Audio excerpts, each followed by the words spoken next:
One of the things I want to do is just talk about what's going on right now. Obviously, we are in a strange time with everyone being quarantined, everyone being holed up in their houses, and so I was talking with another friend the other day, and he was telling me about how what a hard time this is for addicts, and so I realized that people who are addicted to child pornography are also addicts, and just started thinking about sort of the repercussions of everyone being on their devices 24/7 for a period of multiple weeks. I knew I didn't have any statistics, but I was guessing there must be a spike in child exploitation online. So that's really why I wanted to do this, and that's why I invited yourself and Tim on. Obviously, you're the director of aftercare at Operation Underground Railroad. While Tim tries to get on, you want to explain a little bit about what O.U.R is and what you do? Yes, thank you, Nick. We are a nonprofit organization, and our main mission is to help assist law enforcement and government around the world to rescue children from human trafficking. We work in over 20 countries, and I work on the aftercare side. So, as we're planning operations, we work hand in hand with the government, our operations team, to make sure that we have a solid plan in place, both for the operation and then what's going to happen when the children are rescued and their long-term plan for care and to help on that healing path. And then also to help with the long-term dreams of each child. Love it. Cool. And I have seen that in action. Most people who are watching will know some of the work we have done together with O.U.R and even the film we're making right now. I'm going to stall for one more minute and get right into it. But, right now we are making the film in conjunction with you guys. It's happening right here, all about human trafficking on American soil and what's happening right here in gated neighborhoods and upper middle class areas and lower income areas, just all across the country. And the thing I think that shocked me the most as I was doing work with you guys was I thought trafficking was something totally different. And not that what I thought about wasn't trafficking, but I was thinking about probably trafficking in the 80s and 90s, far before things got really digital and online. And obviously there are still places where people do the old snatch and grab, kidnap somebody, try to take them somewhere else, but from as I was doing interviews for this film, it's happening right here. Several people said you got to think like a criminal, right? So if you're thinking like a criminal, what's riskier? Going and buying a white van with no windows, right? The proverbial like kidnapper van, and like trying to drive around and find someone to kidnap and then take them somewhere else, or just hiding behind the anonymity of your computer and doing things there. And so it made a lot of sense. So again, while we wait for Tim, I'm sure Tim will be on here at some point. Tell me a little bit about the state of trafficking today. Again, the reason why we're doing this right now is to talk about what is happening and what the vulnerabilities are for parents who have their kids at home online 24/7, particularly with the loose lines of school now. Every kid is pretty much in homeschool, being quarantined, and parents are having to work. I mean, they're having to do things, and their kids are in the other room, but sort of being in some cases monitored even less because the parent has to get their work done. So tell me a little bit about sort of the what's happening and what trafficking looks like today. Yeah, Nick, I think you did a great job summarizing, specifically because kids are being homeschooled right now. There's so much online vulnerabilities that have come. And because of that, traffickers are going to exploit that. And I think a lot of times parents don't realize that it does happen in our own backyards and sometimes in our own homes. And first of all, if parents are willing to have this conversation, it's an uncomfortable conversation. It's not something that is normal for a lot of parents to talk about, especially because you have to talk to your kids at a younger age. But we no longer have the luxury of not talking to our children about it. So I would really recommend when kids are at home now and they are online nonstop to make sure that you're monitoring when you can, and then also having these conversations of what traffickers are doing and why they're doing it. Online is the platform that many traffickers are using, and they go into everything from group chats to private messages. This is Facebook, this is Instagram, this is even little kids, different platforms such as Tonka Truck was one that came up recently, where you have these little children that are on this app, but it has a messenger side of it too. So traffickers can say, send me a picture. What's your name? Where's your address? All these different things that people are trying to do in order to exploit children. Their goal is to get a picture of them, a video of them, and then they sell that. And that can be sold so quickly. And then it goes throughout many different nations, even where that child is being used in order for them to make money. And it was such an innocent start where they were just online and they thought that they were talking with someone that cared about them or was their own age, and actually they're doing grooming behaviors. Yeah, so there's a lot of things to talk about here because it's crazy, really, what this looks like. So here's a scenario that I give people that I got from some of the, and you can validate whether I'm going too far or not. So here's how I'm looking at it. Okay, so 14, 15, 16-year-old kid, let's say 14, 15, 16-year-old boy. Pretty easy one to do. That gets a message, a Snapchat, a FaceTime, or sorry, a message on Facebook or an Instagram message. Instagram is probably what they're using the most right now. So let's say an Instagram, a DM, right? It's all the kids like the DMs, the direct messages. And so let's just put it this way. It's a 16-year-old boy and there's a really attractive girl, 18 or 19, maybe even 20, but let's just keep it close in age. So just a couple years apart. And let's say legal age. And the 16-year-old boy posts some posts. You can tell he's seeking a bit of attention, right? And he posts, and then he gets a DM from a girl who says, "Wow, you're really cute." And it's like, here's a picture of me. My name is Tiffany. It's like, oh, cool. And so sometime over the course of, depending on the aggressiveness of the person on the other side of the screen from the 16-year-old and the responses of the 16-year-old boy, it might be 3 minutes, it might be 3 hours, it might be 3 days, it might be 3 months, or it might be 3 years. But essentially, the 18-year-old girl, we're going to call Tiffany, is starting to send more precarious pictures with less clothing on to the boy and saying, hey, send stuff back. And eventually there becomes a time when it's sort of go time where a picture comes in and the 18-year-old girl on the other side of the 16-year-old boy's phone is saying, hey, I want to send you a nude picture. And she's getting less, if you send me one, I'll send you one. And then from that moment, that boy, because it's a 16-year-old boy, let's be honest, 16-year-old boys are 16-year-old boys. A lot of people say, my kid's smarter than that. Let me tell you, I've been a 16-year-old boy once before. I don't know what I would have done if some super attractive girl was trying to show me things that my brain was going off with dopamine like cocaine. That's what pornography does. I'm sure I probably would have made some bad decisions. Even if you have a good kid, these people are professionals. Because here's the bad thing. And again, Jessica, you can validate me or tell me if I'm wrong.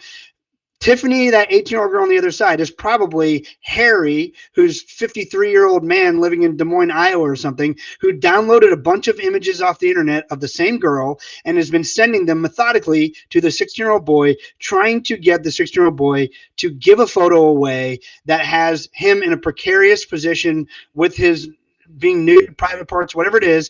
And then from the moment he has that picture, am I far off so far? Nope, you are right on, Nick.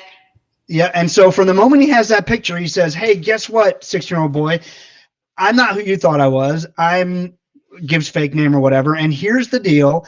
I now have a naked picture of you, or even worse, a naked video of you or whatever else. Okay. And if you don't do everything I tell you to do, I'm going to share that video with all your friends on Instagram. I'm going to email it to everyone at your school. I'm going to email it to your principal. I'm going to email it to your parents. I'm going to email it to everyone you know, and you are going to be deathly embarrassed, right? And so this is what happens. And here's the thing. If we get nothing else across on this entire thing, here's what I would love for people to understand. These are hard conversations to have with your kids. You don't want your kids to make mistakes, but I don't know of any kid who doesn't make mistakes. I think I was a pretty good kid. I'm sure you're a pretty good kid, but I made mistakes. And this guy behind the phone who's trying to lure in this boy, or in the other cases, it'll be someone behind the phone trying to lure in a girl. They are professionals. This is what they do. I mean, you've seen even more than I have.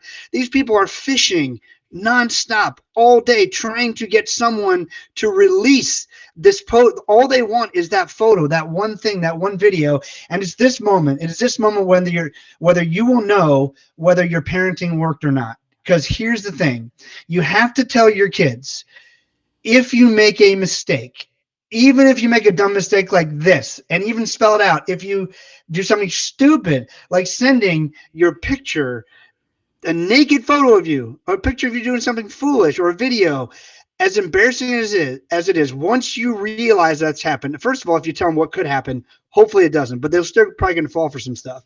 You say, all right, when that happens, do they come to you and tell you, I made a mistake, I'm embarrassed? Or do they go into a life of making, as you know, hundreds or even thousands more bad decisions because they're being bribed into doing live videos online, doing sexual things, or sending more pictures, or even now, Zoom, which is an amazing platform everyone is using right now. Zoom is being used to sell tickets to live child exploitation that's happening because it's encrypted. These are all terrible things, but one bad decision that would be easy for a teenager to make because they don't always think with their brain, can lead them into a life of what you see on the other side of destruction, essentially. Why don't so first of all, validate, tell me where I'm wrong, give me some other scenarios, and then also I'd love to get into talking about what happens on the other side of this as well, because you deal with all the aftercare once people have been rescued and saved from this. And by the way, we are waiting on Tim. Tim's webcam is not working at the moment, but oh, Tim is ready to join the broadcast. Here we go. Hang on, I think I got Tim. Tim, turn, there he is. Tim rocking the DNA Films hat. He's coming on here in just a second. Tim, you there, brother? The only thing I can't do is hear you. I see you. You look great. I like your DNA Films hat, but I cannot see you. I mean, sorry, I cannot hear you. You got a way to turn on that microphone?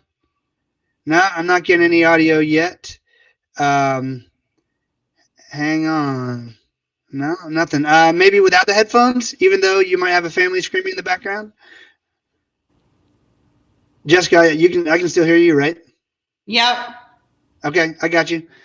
So yeah, Tim, yeah, no audio for whatever reason. So I'm gonna put you down. I'm gonna hide you until you can figure out your audio. I can still hear you if you were to say something to me. So maybe check your inputs there. But so, Jessica, back to the question of, let's talk about that scenario, how likely it is, and maybe a couple others.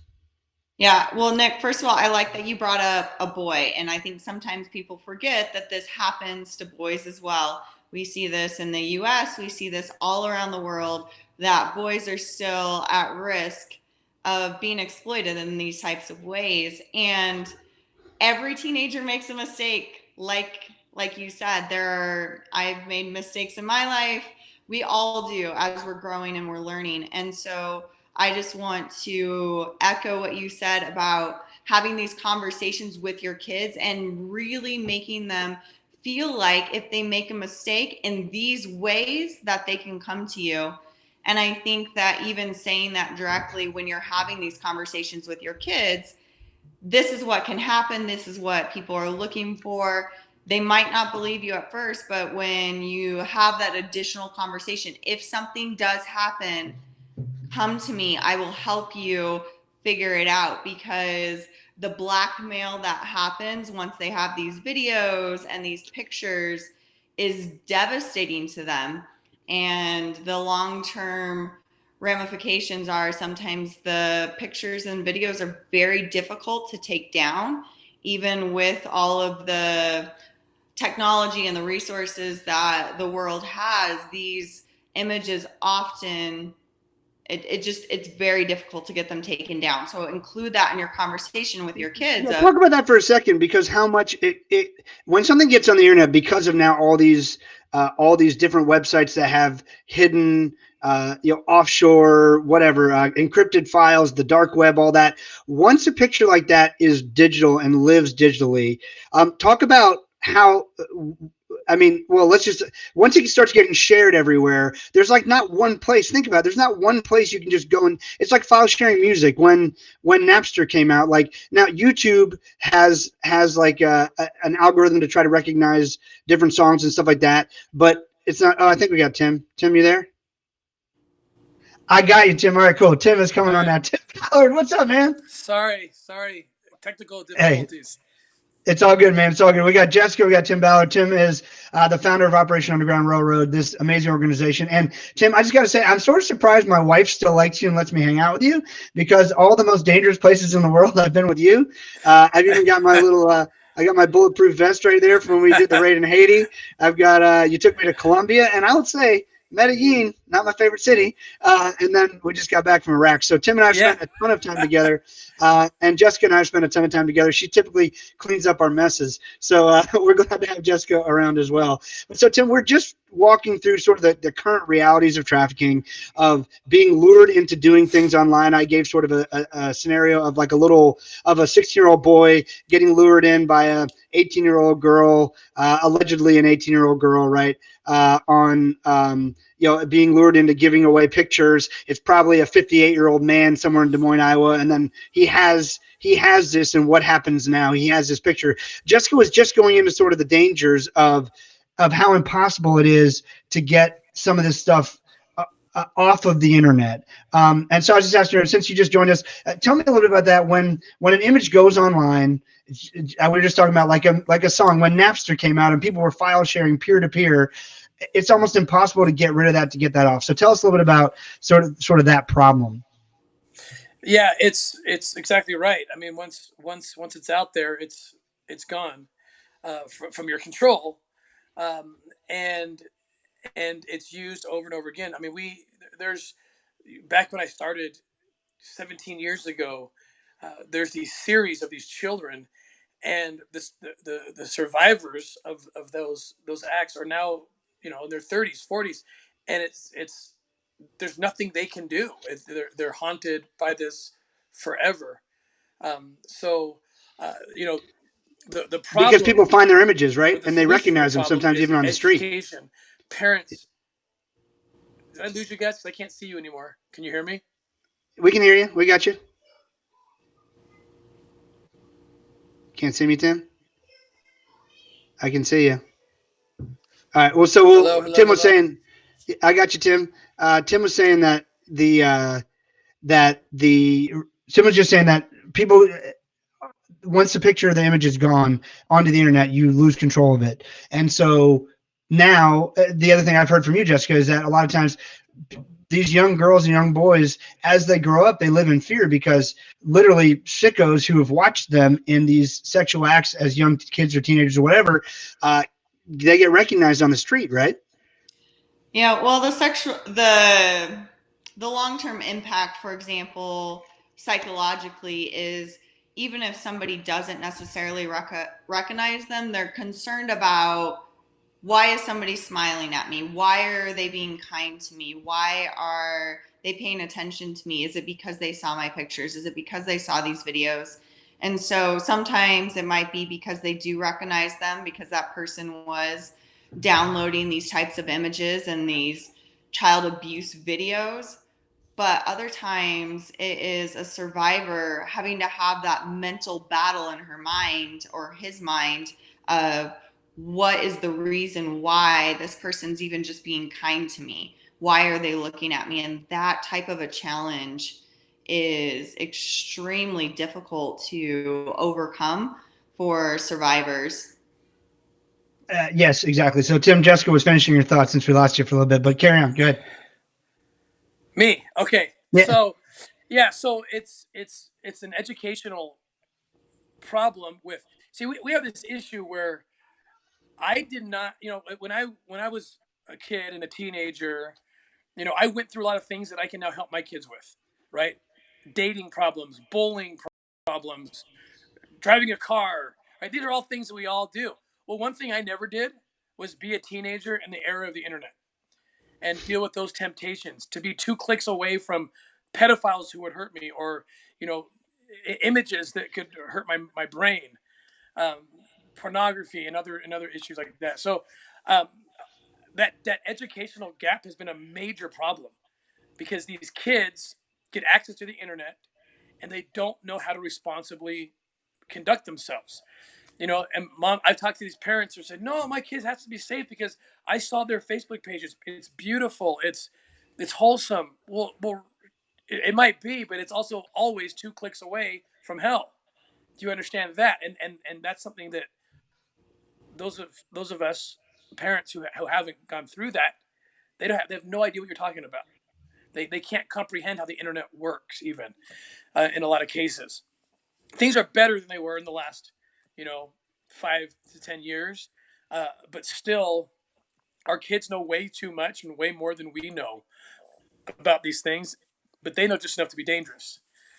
And when you consider that there's 2 million children currently forced into commercial sex in the world, and that the the populace with the biggest this the biggest demand is the United States. So consider what if there's 2 million children in currently in the sex trade. What kind of demand would justify that number? How many sick, twisted predator pedophiles have to exist to justify that number? A lot. And like I said, a lot of them are in the United States. We're the number one country for demand. Where are they? They're online. They're waiting for your kid to make that 2-click mistake and end up in their lair. And they have traps all over the place. They have false Facebook pages. They have false Instagram pages. And they all want to be your friend. And they're using a picture that's enticing to a young girl or a young boy. And they want to be their friend. So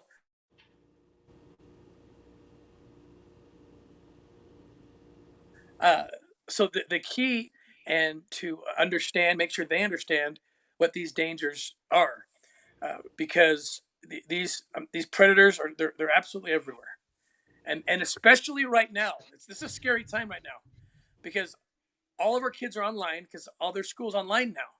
They don't have. I mean, at my house we have 8 kids set up on 6 computers, and it's crazy time, right? And it's like, and you know who knows this? All those pedophiles, all those predators know this right now, and guess what? They're not at work either. They're at home in their man cave, waiting with idle time. So it's a very dangerous time right now during all this quarantine lockdown, and we have to be especially vigilant and educate our kids and stay close to our kids. Don't give your kids access to unlimited private internet. I talk to families or parents, and I say, would you ever let your kid go bar hopping? On a Friday night, would you let your 12-year-old daughter go clubbing in downtown LA? Would you? In a Oh my bikini. gosh, yeah, yeah, Yeah. right, in a bikini. No, are you kidding? But you will let them close the door and have private access and full access to the internet. Are you crazy? I would say that option B is more dangerous than option A because they are now in the. They have millions of people that can now access them, tempt them, lure them, and a lot of these kids, even good kids, start taking their clothes off because they think it's the captain of the football team from the next town over, but it's not. It's some 300-pound monster sitting in Orlando, Florida. I just picture a town, Nick, because I, I appreciate that. No, and that's totally true. And Jessica, talk a little bit about the vulnerabilities. One of the things that I know, particularly when people are on right. So right now, again, one thing is the reason why we're doing this right now. This is relevant at any time, but I unfortunately, it breaks my heart to know that there's a surge in child exploitation happening right now. It literally has to be because you have people who I'm doing a live stream tomorrow at 2 o'clock with some addiction experts because addicts have an itch they have to scratch, and they can either do it in, as the doctor says, an adaptive way or a maladaptive way. And people with child pornography addictions are doing it in a very maladaptive way, but they have to do it while, like, they can't, especially now they're locked up at home where they don't even have to see anybody. They're literally probably not doing any of the work they're supposed to be doing. They're going down rabbit holes, getting deeper and deeper into nastier and nastier things. And then you have others who are trying to help them feed that addiction, probably for money, who are trying to lure more and more and more kids in. And right now, I mean, it's a lonely time for a lot of kids. Jessica and I were talking before you got on, Tim, like a lot of parents, like thankfully my wife is in the other room sort of, making sure all the kids have what they need while I'm on this podcast. But there's a lot of, single parent families who have the person has to work for their livelihood, or they can't eat and they can't monitor their kids, and their kids supposed to be online doing schoolwork. And then when they're done with their work, they're maybe playing video games or whatever else it might be. But there are huge vulnerabilities. We'll talk about video game vulnerabilities in a minute, because I think that's also a huge one that I never really thought about. Fortnite, Roblox, even the Tonka Truck game. Jessica will go into that. But Jessica, talk about how people who are vulnerable are recognized on Facebook. Like, so when these predators are looking on Facebook or Instagram or Snapchat, what are they looking for, and what creates vulnerability that's very easy to identify? Yeah, I would probably answer that in two ways. One, it can be anyone. The vulnerabilities expand every economic and every background possible. But some of the things that traffickers typically look for is a child that might be in the foster care system, a child that might be looking for additional attention, that their self-esteem might be low. They're looking for additional resources, such as maybe that child's coming from poverty, and then the trafficker starts to say, well, I can buy you a cell phone, I can buy you an iPod, I can buy you all these different things, where those types of vulnerabilities, they're ready to exploit. They're ready to take those things and say, I will meet those needs. And then they start saying to children that might feel insecure about the way they look, oh, you're beautiful, oh, you're handsome, oh, you could do all of these different types of things. One of the things, it literally just happened a few days ago. Somebody reached out because there is a 10-year-old girl, and they said a trafficker was reaching out to her online and said, you could be a model. And what a great time for you to start doing modeling, because you're at home and you can make money and you can do all these different things while you're at home. And the vulnerability, as we're all doing our part in this quarantine time and we're all helping keep each other safe and healthy, is the opposite side of the computers. And we have to remember phones too. I think sometimes parents forget that they might be monitoring computers, but our phones are just as powerful as our computers. And so making sure that we have the strict guidelines on whatever that looks like in your family. But text messages, you can send videos through text messages, you can send it through WhatsApp, you can send it through all these different platforms now, that we just really encourage parents to be monitoring those, because our phones become vulnerabilities as well. They absolutely do. And so one thing that I didn't understand, and we have some, you guys can type in questions. We will get to them. Tim, Michael is asking you to talk about organ harvesting, because people have no idea about that, which is another, you got a visitor there with you. I got some visitors. Hey guys, what's going on? Hey, we all got visitors. It's part of the deal, man. We'll take it. That's I do think this is like an amazing time for renewing of family, like, because it's like there's no other option. So it's awesome. And so one things that I didn't understand before. Well, all right, there's so much here. Guys. I'll come see you guys in a minute, okay? Go play. I'll come see you in a minute. He will. He promises. Good man. So a couple things here. So these posts where I see it a lot with girls. Boys do it too, but I see a lot of girls like sort of this woe is me. I can't, my boyfriend dumped me, or like I don't feel pretty today, or like the more you show your vulnerabilities and loneliness, people don't realize, like, by letting your kid do that, just I think you just need to monitor, because if you see your kid posting something on Instagram or something that's like that looks at, I'll call it attention seeking, whether it's positive or negative attention seeking, they are seeking attention, and there's a monster on the other side of that phone. There's millions of monsters, unfortunately, who are ready to scoop that up. So I think that's important to note. how much you overshare, we'll call it, on Facebook or Instagram. I'm so old, I keep talking about Facebook. On Instagram or Twitter or whatever it is, At like least you're not saying oversharing. MySpace. Don't say Yeah, MySpace. yeah, we're doing Then good. you'll be in We're big doing trouble. good. Tom is everyone's friend on MySpace. But then this leads into this other thing. So we just actually were talking about Instagram, leading from the from MySpace to Facebook to Instagram. And here's the thing: it's always going to be something new, something else. Okay, so one of the things I didn't understand back in the old days of trafficking, there were people would traffic where people were hanging out, which would be malls and movie theaters and department stores, whatever it is, and they would find whatever they could to lure a kid in and give them what they wanted, in order to get them to start, to groom them and get them reliant. I've even heard stories now of people sneaking, mailing cell phones to kids that they aren't telling their parents about. They have an extra cell phone, and then they don't want it taken away, and then it's another way a trafficker can get them to do things. So, but okay, so now I heard stories, and I was mortified, of kids being trafficked on Fortnite, kids being trafficked on Roblox, which is even a younger game, typical younger player. And then even, Jessica, you told me a story about a kid being trafficked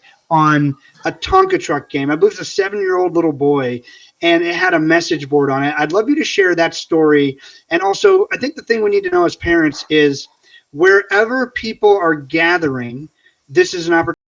So the evolution of that has gone from shopping malls and movie theaters to Facebook and Instagram and texting. But what I want you to be thinking of is, because we don't even know what's coming next. My kids are playing Call of Duty, and I'm sure it's happening there too, but it's anywhere people can connect. There are predators who will pretend they are something else and will try to lure you in to get you to do what they want you to do, and they will pretend they're something else. They'll try to learn, in cases of particularly, I think, younger girls, they'll try to learn, or this young boy too, a Tonka truck, where you live, where you go to school. Like, you also got to tell your kids, my rule is, don't ever play online with someone who you've never met face to face. And your friends are going to try to bring them in the room, right? Your friends are like, oh, that's Jimmy's cousin. I'm like, yeah, but let me ask you the one question: have you ever met Jimmy's cousin face to face? Well, no. And so, I don't, we can't be, I understand I can't watch every move my kid makes, and I can't enforce every possible thing. But what I can try to do is help them start to think. So education is crucial and important during all this. But it is having some simple rules like that. Rules like, Jessica, you mentioned, having, my kids all know that their cell phone contract is not in their name, it's in my name. And if they start sending pictures around of underage people naked, like, that's on me. Like, that's not happening. So I got the password to, and my wife and I, it feels a little weird. Like, my oldest son is 15 now. It feels a little weird checking all his stuff, but it's only for his own good. It also, I think, would help us identify if he was being bullied or if something else is happening. He was on a group text recently with some older boys at the high school, and we realized how loose some of the language was on there. And so it was an opportunity for us to step in and say, hey, I can't control these kids, but in our home, our goal as Christians is we want to serve Jesus well. We mess up every day. Daddy says some things I shouldn't say every now and then, but like, I want you to start thinking, like, what kind of life do you want to live? And it allowed me to open that conversation, even though it sort of feels weird to check my 15-year-old's phone, right? And so, Jessica, tell us the story about the Tonka truck game, which is a tragic story, and we'll talk a little bit more about that. Yeah, I mean, it's a really sad story because it's a little boy and he's so young. He's a 7-year-old child, and he was so innocent. But what happened is there was the message on the side where you can do all the everything from DMs to reaching out to people. And I think the what happened basically was somebody who was pretending to be his age started to say things like, I'm your friend, I like what you're doing, I like this game. And so trying to connect, having these emotional connections and connecting on common interests, but then luring them in with, well, can you do something on TikTok? TikTok is one of the things that people forget all the time. There's cute videos that are produced, and the children on there are darling all the time. But traffickers use that to then take somebody from, for example, from a Tonka truck game with little children to, can you produce a video on TikTok? And kids start to know about these different platforms at such a young age. And you have a 2-year-old that knows how to access a phone. So when they know how to open a phone, how to open a computer, it can go so quickly from an innocent little game to uploading a video and the child and the not even realizing what's happening until it's already happened. And so again, having these conversations with your kids before it happens so that if it does happen, they know that they can talk to you, and hopefully preventing this ever happening to your child, to any of our children, because of just the access and the different platforms that people are using.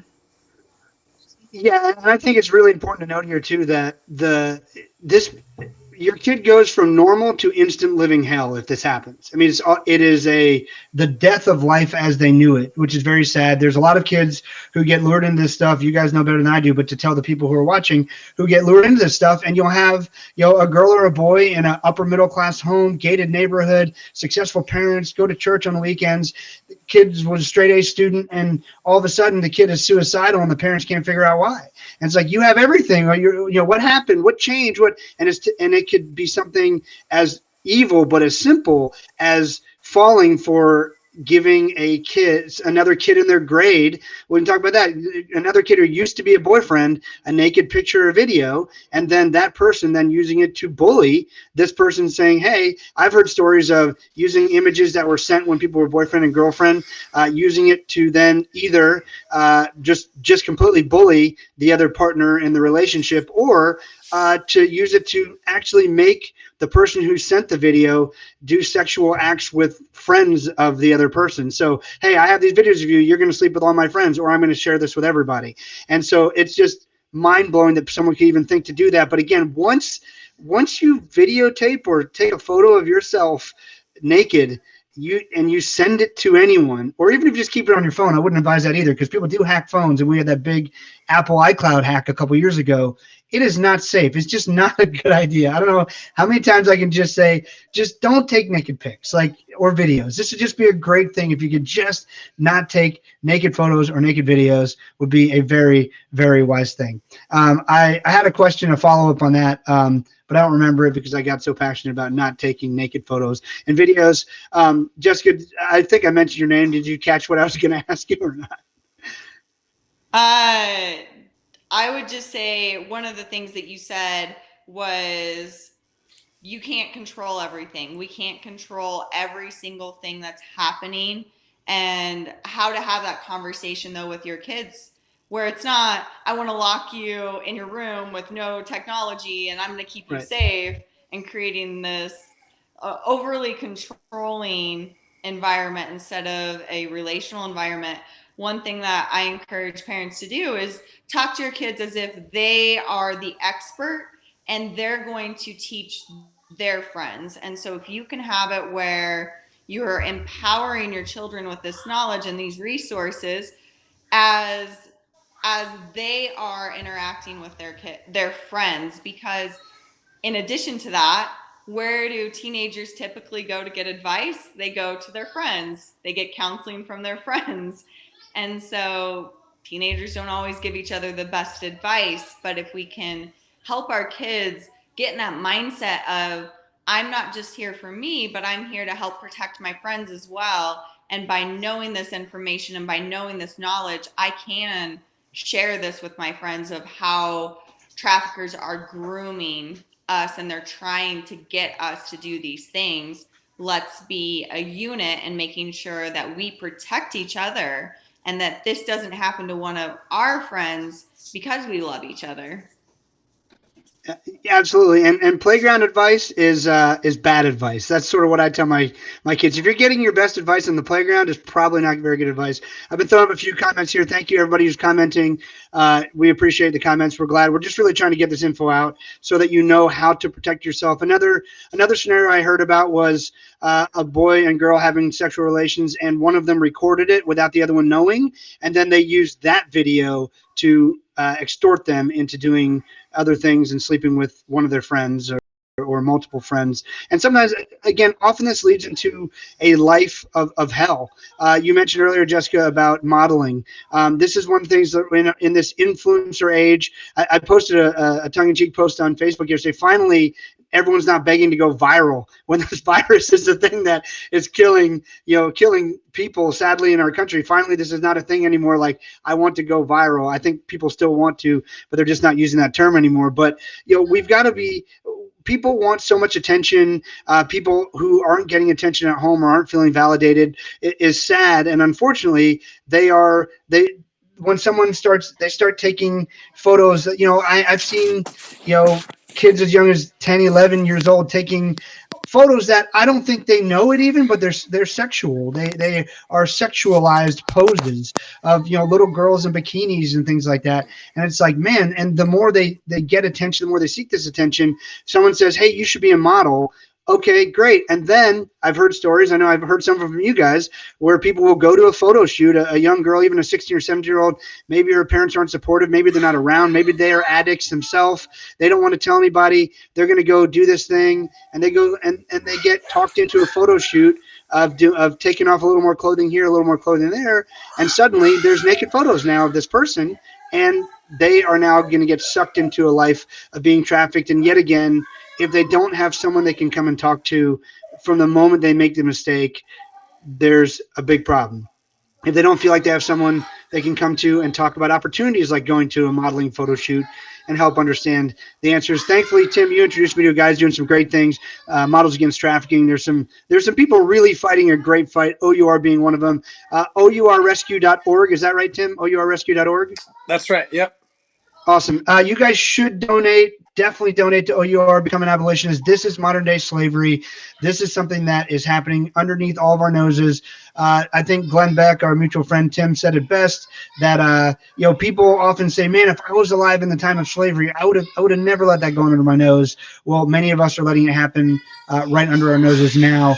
It leads me to a question. A friend of mine, Ryan Stuman, asked me yesterday. How much does it cost? Well, let's talk about how much it costs to save a kid from actual, like, going in and extracting kids, and either in the U.S. or different companies doing stings and stuff like that. But then how much it costs per child to rescue, so people understand what you guys are doing, and maybe some stats of who you've rescued. And then secondarily, he asked an interesting question. When we're talking about online trafficking like this, what does it take to rescue someone from this? And is it a different number? Is it the same number? Because he wants to raise a bunch of money to help rescue some more kids. So I'll address the second question first. How do you attack the problem that's the online? And we talk about bullying, and you described it accurately, Nick. It's trafficking, and this is how kids who live even in affluent homes and neighborhoods can be trafficked and are being trafficked, and they can't tell anyone. I mean, it is hell on earth for these kids. So how do we combat that? At O.U.R, it's all about providing the tools that are necessary. So we have to find the bad guys. Who are the bad guys who are on the other end, going into social media platforms, becoming the friends and followers of kids? Who are they? Where are they? Well, we have the tools to find them. There's different things we can't even reveal here, that different kinds of software that are being utilized here and our labs overseas that we build, that allow us to identify them. And then once we identify their location, then law enforcement can do a search warrant and then find everything. And that's where you find the kids who are being hurt. Now, one thing that we provide are digital forensic mobile labs. So this is a very important tool that we're pushing out right now. We're in the process of building more as we speak. So back when I was a government agent, we would do raids on these houses, but the lab that had to take in the digital forensic material, the laptops, the computers, the cell phones, and so forth, it'd be at least 6 months before we could even get our stuff reviewed and forensically analyzed, just because of the demand. Well, that caused us to never get permission to actually arrest these predators. We know they're the worst people on the planet. We know they're hurting kids. But if we can't prove an actual nexus to a child right now, right here, right now, they're not going to let us arrest the kid. We arrest the predator. And the truth is, the evidence of what he's actually doing is in that computer, but we can't find out for 6 months what's in it, and we can't arrest them because of the speedy trial clause in our Constitution. When you arrest someone, they could have a trial quickly, and uh, Which is a good thing, right? I it mean, is a that is a good good thing. thing. I Yeah. totally support it. I totally support it. However, we can't get it done in time, so we have to wait until it's done before we can go arrest and then start the clock. So I had cases in my career where we would finally, after 6, 7, 8 months, finally get the data, finally get the evidence, and finally get to go arrest the guy, and then find out through that material or through later interviews that he abused children in that window between when we did the search warrant and when he was arrested. He had plenty of and it's inexcusable. We have to bridge that gap. And that's what we do at O.U.R. is bridge that gap by providing these mobile labs. And the mobile labs allow law enforcement to sit in the lab while the search is going on in the house. They're out on the curb, outside in front of the house, as as the cops inside are interrogating, searching. The digital forensic officers are in the mobile lab, literally doing the digital forensic analysis right then and there. By the time they're done with the interrogation, they have enough in the bag, locked and loaded, to go to trial, and we can now start arresting these people. A kind of complementary tool that goes along with this is our canine units that are digital forensic canines. You've had some experience with those, Nick. You had to see how Incredible. those work. Yeah, this is everyone needs this, and very few jurisdictions have them. These dogs sniff out digital media. The smallest little thumb drive they can sniff out. Why is this important? Because these pedophiles know that they carry a big liability, breaking the law like they are, and so they keep their their child exploitation material, which is the lead that's going to lead to finding children. They keep it on a small digital media device that they can hide in the carpet, hide in the Like an floorboards. SD card, right? Right, Or a exactly. micro SD or a thumb drive. Exactly. And these dogs sniff out everything. And that allows us to then find the kids. So we have over a dozen dogs deployed right now, and they each, we have the number of rescues that each of those dogs has made through their efforts in finding this evidence. But we're so far short. I mean, very few of these dogs are out there in existence. So we are pushing really hard to get law enforcement units all throughout the United States and the world eventually to get these canine units. That's how you combat this problem online. Now, to put a number on it, these digital forensic labs cost about $500,000. The dogs are about anywhere between $15,000 and $20,000. And but then it's perpetual now, right? Once the mobile lab is out or the dog's out, it's evergreen. It's forever. They're going to be doing rescues for their entire lifetime. So it's hard to put a specific number. How many kids will a mobile lab rescue? Well, thousands in the long run. And then when we do our rescues, when we're doing more kind of the hands-on, doing a kind of undercover work where we work directly with governments, that's our foreign work mostly. It's roughly about $1,200 to $1,500 a child, um, average to extract a child, and then the aftercare part kicks in, and what those costs are, I can let Jessica speak to that. I mean, it's very dependent on each case, of course, but that's the extraction cost of each child. Excellent. And aftercare is such a big part of that, Jessica. I don't want to forget it. One thing I do want to talk about when you're talking about extraction, Tim, you and I went down to Haiti together and filmed a film called Operation Toussaint that showed some extraction and a raid and some other stuff. Actually, you're a little jealous. I got my Operation Toussaint shirt on here, but you guys can watch that on Amazon right now. Operation Toussaint, it's called. It's free to stream if you have Prime. It'll show you what Tim and his guys do every day and what Jessica does in aftercare.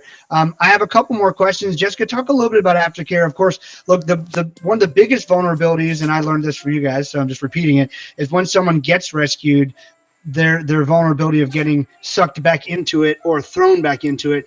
You have to be so careful about how you handle aftercare and helping them get the mental help they need, because trafficking is really a mental problem. These women and boys who've been trafficked, it's all mental abuse. That's why they think that this person, in many cases, who's trafficking them is really important to them, loves them, and is doing what's best for them. Like, they've been really taken through the ringer mentally. Talk about a little bit about that, and then what the aftercare process looks like. Yeah, the psychological abuse is extremely challenging to overcome. I think that that's one of those things where people talk about PTSD, but when you work with survivors that really have to face that on an ongoing basis for years, it's an ongoing challenge. And so I think one of the things that we really focus on within aftercare is making sure services are holistic so that there is mental health is a part of every aftercare home, and the partners that we work with, we really help support that side of things. And then everything from social integration, so that you know how to, a child knows how to reintegrate into society in a safe manner. There's things like vocational training. We help support a lot of vocational trainings. If, you know, on an international level, if somebody doesn't have a livable income, which is something that we're all facing right now of the economic crisis that's happening and will happen, but 80% are at high risk of being sexually exploited again if they don't have a livable income. And so even currently, the aftercare side of things, we've tripled our support for our aftercare home partners, for individual survivors that we've helped in the past, to make sure that their businesses, that they're able to maintain through this time. But the to go back to the psychological side, it's extremely challenging. And I think if somebody hasn't been through it, one of the things that they can do is have compassion, and to not try to force someone to just get over it. Because there's things that survivors have said, that people have said to them, that have destroyed them and have hurt them so much, because it's people that haven't been through things that they want to support, but then they say things that are actually really hurtful. So I would say compassion if you're working with a survivor. If somebody's reaching out to you that has been through a lot, encourage them to seek mental health support. We have therapists that we work with that we're able to provide free therapy to survivors that we work with. We work with a horse therapy or equine therapy place that provides free services for survivors. So there are resources out there, and sometimes it's taking that step of reaching out. If you are a survivor, or if somebody knows someone that's a survivor, we want to be able to really help and support each other through these times. And just remember, it's not a quick fix. It's a battle, sometimes a lifelong battle, of the psychological impact that they have faced. Yeah, great. And we want every parent or teenager, anyone who's watching this right now or watches it later, to try to understand that all the things we're telling you about are so we can help you try to avoid an entire lifetime of having to even get into that battle. The other thing I think is really important to notice, yeah, this is just like what comes along with anxiety, depression, many other mental things that are invisible. And so it's really, you have to recognize that someone who has been trafficked, you can't see it on the outside. You typically cannot see, you don't even know.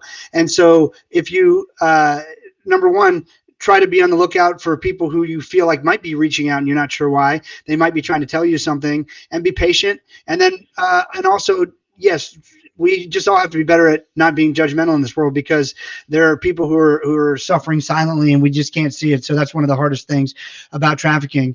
Tim, this is a great question. Maria asked, she's wondering if traffickers don't learn different methods of how to approach kids as information like this is publicized. I'm sure you get asked that all the time. From what I've seen, the traffickers are like 80 steps ahead. But talk about that a little bit. Like, are we giving traffickers great ideas right now? Well, yeah, it's something that always comes up, but we have no choice. First of all you can do, yeah, if they're gonna change and adapt, we have to change and adapt to keep after them. We can't stay silent, because if we stay silent, we gave up. They won. So, um, so yeah, we are telling families, here's what they're doing, here's how they're acting. There's no other way to confront the problem without giving people education. Are they going to adapt? Sure, and we adapt with them, and then we give new instruction. That's why this is not a one-time class. This isn't a one-time, podcast. People need to stay on this and innovate as new technologies jump up.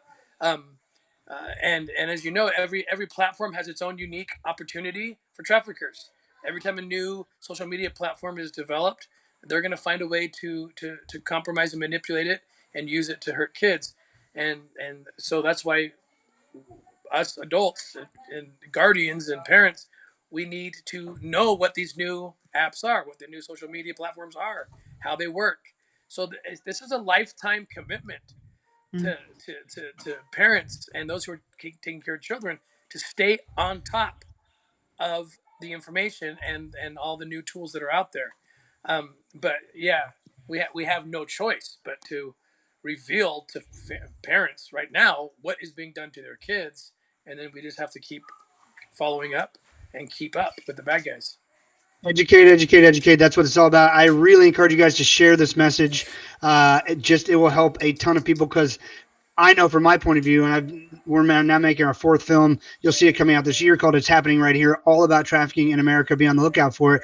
But none of the parents, I didn't know any of this stuff, and I'm pretty internet savvy. No one I've ever talked to about these things outside of you guys who do it every day knew any of this stuff. I can guarantee you that everyone around you in parenting circles, grandparents, everyone does not know this information, or 99% of people do not understand this stuff. Please, please, please share this. It will save a lot of lives. I also got to say, if there's someone watching this somehow who has been exploited or feeling vulnerable, feeling like they need help, please reach out to OURrescue.org. There are so many great resources OUR has for you to help you out. Don't be afraid. Don't be ashamed.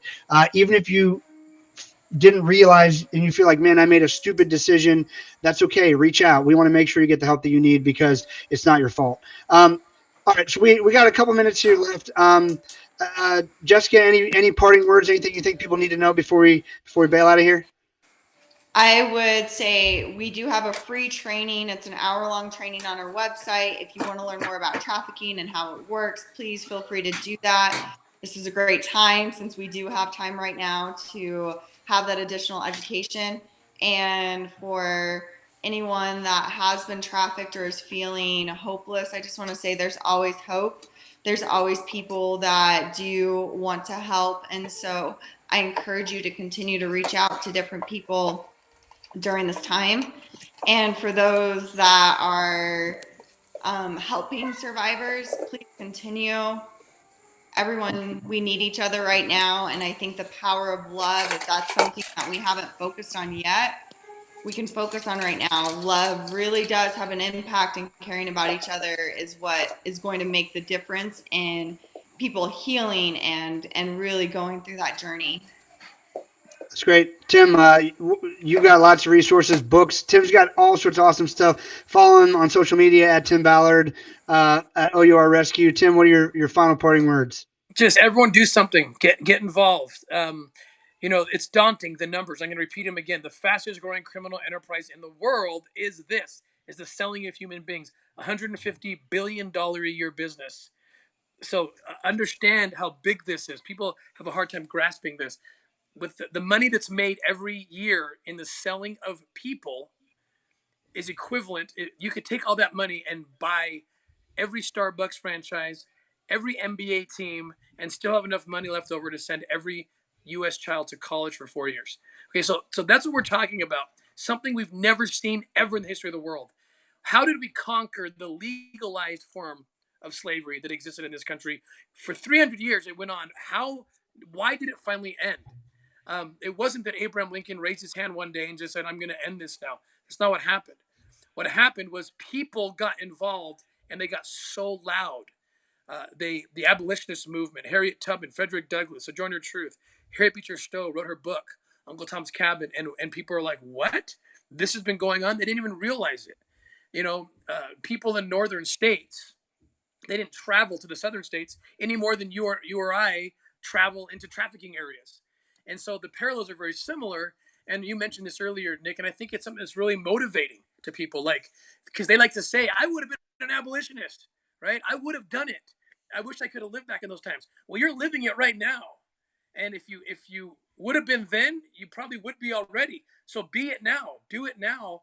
And the best thing people can do is just, if nothing else, talk, talk, talk. When Lincoln met Harriet Beecher Stowe for the first time, he actually said to her, he said, "So you're the lady that wrote the book that started this war." it was the people that got so loud that the governments had to move, and a war broke out over it. Okay, or at least the war was repurposed for that, the purpose of getting rid of slavery, because the people were so loud. We have to get loud. We're not nearly loud enough. When we come home from these operations, I was in Iraq with you, Nick, and we see this little girl just a couple weeks ago, right? That was just pulled out of an organ harvesting ring, right? 3 Yeah. weeks. And then you come home and you see the headlines that are the headlines of the news. I'm talking about before the corona pandemic. But what the headlines are, right? Who can poke someone in the eye better? Who can one up the other person? This is what we're talking about. Who's lying? I'm going to accuse you. In my mind, the headline should be, you know, millions raped, children raped today, this year. Okay, until we solve that problem, let's solve that problem first, and then we can get into our little blue and white tribal wars and all that stuff. And it's frustrating to me. The people are not focused on what's most important right now. They're not engaged enough. And so, how do we get them engaged? Well, we need Harry Beecher Stowe's, and Nick, frankly, you're one of the best Harry Beecher Stowe's around right now. And so, I would encourage, if I could have one ask today, it would be everybody go watch Operation Two Saint, and before you start it, ask yourself, go in with a prayer and say, God, what can I do? Tell me what to do while I'm watching this. I don't know what it is. Maybe it's writing something, or doing a blog about it, doing a podcast, writing your elected officials, or doing a fundraiser, or finding an organization. It doesn't have to be ours. There's many organizations out there. Just do something, and then at the end of the movie, figure out what it is, write it down, do it, and then send that invitation to 3 people who haven't seen the movie with a link, and tell them watch the movie and do the same thing. They sent it to 3. We have to recreate what the abolitionists taught us in the 19th century. We have to get so loud that someday the future president of the United States, reaches out and shakes our collective hand and says, so you're the people that wrote the book, or wrote the letters, or wrote the emails, or did the posts, or did the documentaries that started this war. Because we haven't really started the war yet. And we need to start the war on modern day slavery. Awesome, man. Great words of wisdom. Share this too. This will be archived on Facebook. We'll also put it out as a podcast. Everyone share this. There's so much information parents need, and they need it right now. Every person you share this with will help rescue and save a kid from even entering the gates of hell by getting involved in trafficking, because kids don't even know that they could be sucked into this either. That's the saddest part. Like, parents' kids is just it looks so differently than we thought. And yes, traffickers sell drugs, but they can only sell them one time. I learned this from you guys too. You can sell a kid over and over and over again. And organ harvesting is a real thing. People are getting abducted or taken, and their organs are getting taken and shipped out of the country. I don't think there's a lot of kids getting shipped overseas or abducted out of the country right now, but their organs are going in the wrong cases. Their organs are getting shipped out overseas in black markets and other things like that. Don't have any time to go through that today. We'll have to do it again. Guys, thank you so much on short notice. I'm just trying to do this series just to help people think about what are some things we can be focused on while we're forced to be quarantined. Couldn't do this without you guys. You guys are fighting an amazing fight. It's an honor to be alongside you guys in the fight. I love you guys. Love what you're doing. Thank you so much for joining me. And thanks you, everyone Nick. who tuned in. Take care, all. Guys. Thank you. Thanks, Nick.